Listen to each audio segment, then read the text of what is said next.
Episode 4: Trade Empires and the Birth of Banking.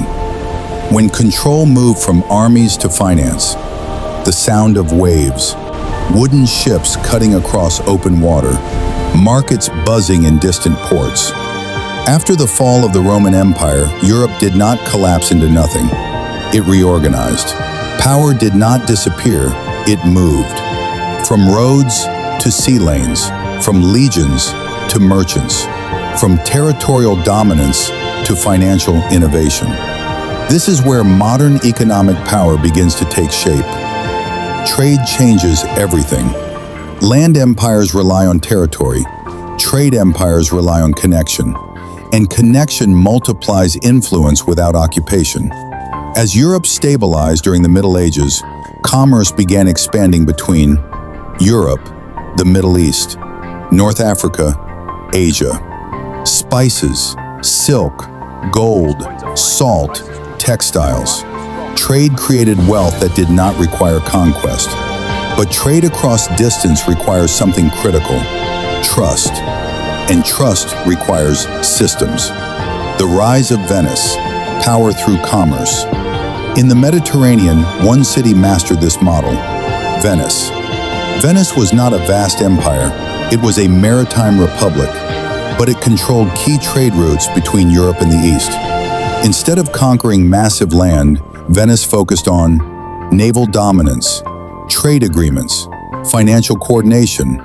Merchants became powerful, and for the first time in history, economic elites began influencing political decisions at scale.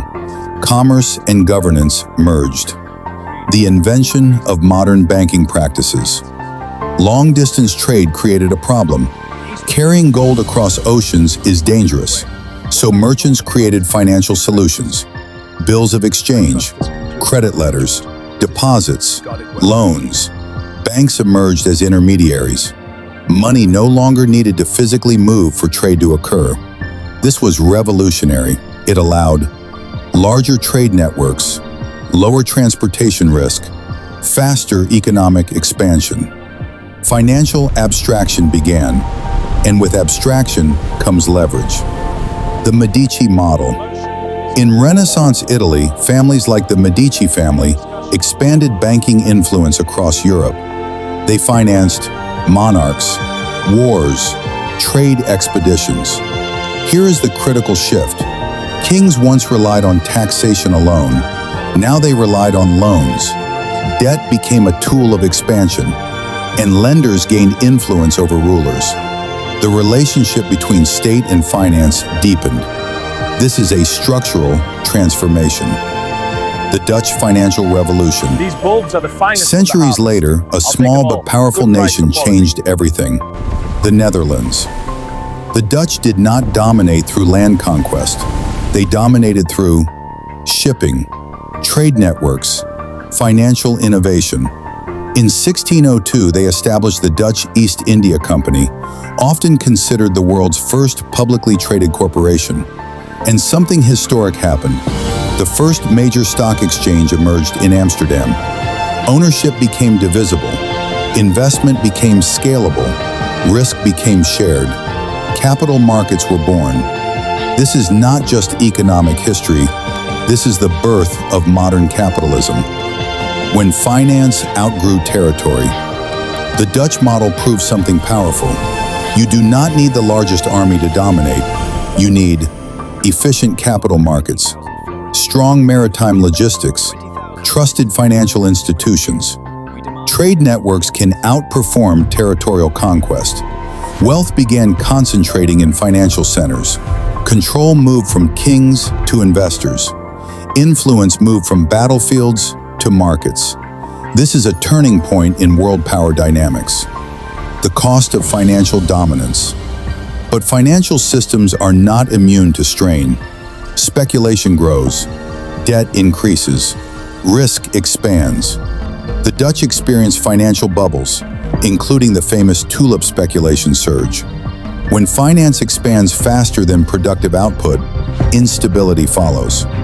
Again, we see the pattern: innovation, growth, expansion, overconfidence, correction. The pattern never disappears, it evolves. Power shifts again. Eventually, Dutch dominance declined. Why? Competition increased. Military conflicts strained resources. Larger industrial powers emerged, and power shifted once more. This time to an island nation that would combine naval strength, industrial production, and financial dominance, the United Kingdom. But before we move there, pause. Notice something important.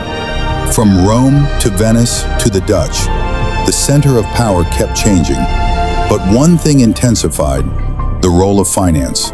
Each era relied more on credit, more on markets, more on structured debt. The system was becoming more complex, more interconnected, more abstract. The deeper structure. Let's slow down. Land empires controlled territory. Trade empires controlled routes. Financial empires controlled capital flows. Capital flows determine who grows, who stagnates, who expands, who declines. When money becomes mobile, power becomes mobile. And when power becomes mobile, national borders matter less than financial networks. This is the early architecture of the modern global system. Philosophical perspective. The philosopher Niccolò Machiavelli observed that power is maintained not merely through force, but through strategy and adaptability. Trade empires proved this. They adapted faster than territorial empires. They leveraged finance rather than relying solely on conquest. Adaptation extends dominance. Rigidity accelerates decline. The transition to industrial power. We began with Rome's roads.